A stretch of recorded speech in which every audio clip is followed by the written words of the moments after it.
नमस्कार जय Jagannath welcome to learn with Jyotirekha. आज आम +2 सेकेंड ईयर साहित्य दीप्ति जहाँकि इच्छाधीन ओडिया तार गोटे विषय आध्यात्मिक भित्ति जार लेखक होउछंदी रत्नाकर पति। आज से विषयर प्रश्न उत्तर गुड़िक करवा। एठारे किछि कठिन शब्दार्थ देछि जहाँ जानिबा निहाती दरकार।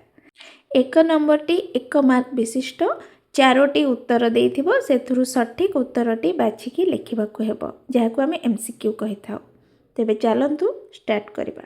वेदांत दर्शन और सांख्य दर्शन रे दुख को केते श्रेणी रे विभक्त करा जायछि? 3 श्रेणी रे।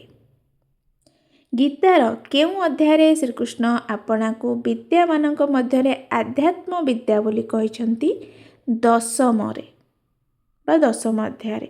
केउ नदी कूल प्रथमे आर्य मानक कंठरू दिव्य गीतिका प्रकाश पाइथिला? सरस्वती नदी कूल। गुरुंकर संतोष भाजन हेले शिष्य माने कौन लाभ पाई उपयुक्त हुअन्ति? ब्रह्म ज्ञान लाभ पाई उपयुक्त हुअन्ति।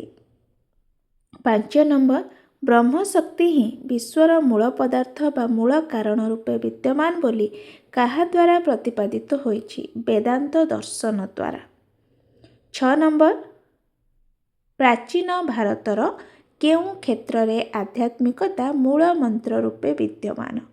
नैतिक क्षेत्र रे। कर्म भक्ति समन्वित और ज्ञानर साधक न हेले ताहा केउथिरे परिणत हुए? उत्तर अकर्म रे। 8 नंबर किए राष्ट्रर व्यक्ति मानक चक्षुरे महती देवतार स्वरूप? राजा। स्नान जलरे केउ मानंकु आरोप करी प्राचीन भारतर व्यक्ति स्नान करुथिला? गंगादी तीर्थ मानंकु आरोप करी प्राचीन भारतरे स्नान करुथिला। प्रभु को खाद्य समर्पण करी भारतवासी केउ रूपरे ग्रहण करुथिले? प्रसाद रूपरे ग्रहण करुथिले। केउ वेदरु चतुर्वर्ण प्रसंग जना पड़े? ऋग्वेद जे सूक्त कहबा पुरुष सूक्त। चतुर्वर्ण्य मया सृष्टं गुण कर्म विभागस्य। एही उक्तिटी गीतारु उद्धृत बा उद्धार करा जायछि। मनीष को निर्भीक कर्मप्रवण कर्तव्यनिष्ठ हेबाकु किए शिक्षा देइथाय? आध्यात्मिकता। आध्यात्मिक भारत आधुनिक मानव जाति प्रति एक स्पृहणीय आदर्श बोली किए पृथ्वी समक्षरे प्रचार करछन्ति बा सपक्षरे? विवेकानंद। 15 नंबर महात्मा गांधी आध्यात्मिक भित्तिरे कहार कर्षण पाई क्षेत्र बोली दे जाइछन्ति?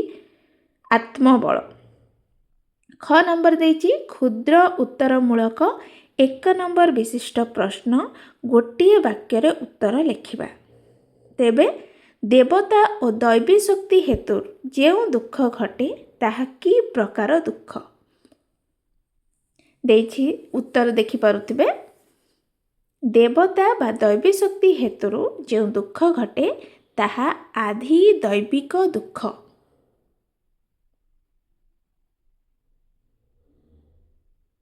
नेक्स्ट नंबर आध्यात्मिक दुख कहिले कौन बुझ? 3 नंबर आध्यात्मिक शब्दर अर्थ कौन? तेबे दुईटा जिको क्वेश्चन देखिबा। आध्यात्मिक दुख कौन ना जेउ दुख केवल भोक्तार देह ओ मनरु जात हुए ताहा आध्यात्मिक दुख। जेउ दुख केवल भोक्तार देह ओ मनरु जात हुए ताहा आध्यात्मिक दुख। तेबे आध्यात्मिक शब्दटीर अर्थ हेउछि जीवात्मा संक्रांत। एतिକି लिखिले चलिबो नले अधिक जहा देइछि ताकु मध्ये लिखिले चलिबो। तापरे देइछि प्राचीन भारत रे ग्रंथकार माने ग्रंथ रचना और ग्रंथ समाप्ति निमित्त आरंभरू कहार कृपा भिक्षा करिसंती?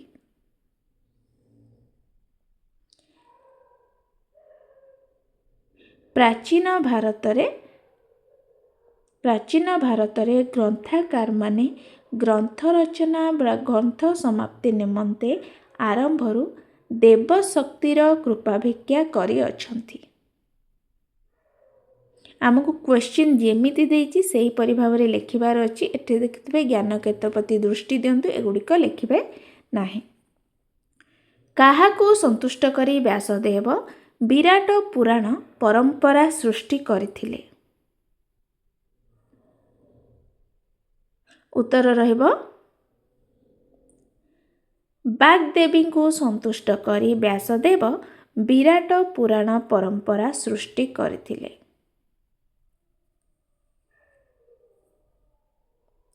गर्भाधान देछि केउ मानंकु दर्शन करी आत्मशुद्धि बलरे भारतीय जीवन नैतिकतार चरम सीमा को गति करिबाकू सतत सचेष्ट थिला।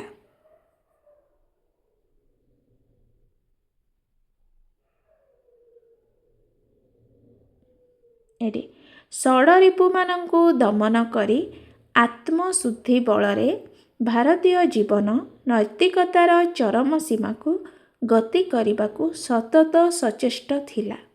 एठारे षडरिपु दमन देछि सेपटे दर्शन देछि।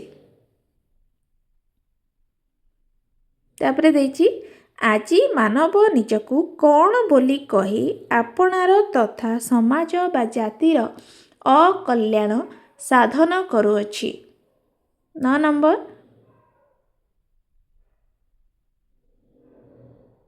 एटी देछि आजी मानव निजकू कर्ताहं बोली कही आपणार तथा समाज बा जातिर अकल्याण साधन करुअछि। नेक्स्ट नंबर देखिबा गांधीजी केउ नीति सारा पृथ्वी को प्रभावित करि आसुअछि? एटा हमें समस्ते जानिछे गांधीजी नीति हेउछि अहिंसा नीति। तेबे एहा ए पेज रे अछि देखो देखि गांधीजी अहिंसा नीति सारा पृथ्वी को प्रभावित करि आसुअछि। आउ गोटे नंबर मु कहिनी जाकि 7 नंबर थिला गर्भाधान ठारू आरंभ करी भारतीयर जीवन एही आध्यात्मिक भित्तिरे चालित होई आसीअछि। एही काटिदबा केवल आध्यात्मिक भित्तिरे चालित होई आसुअछि।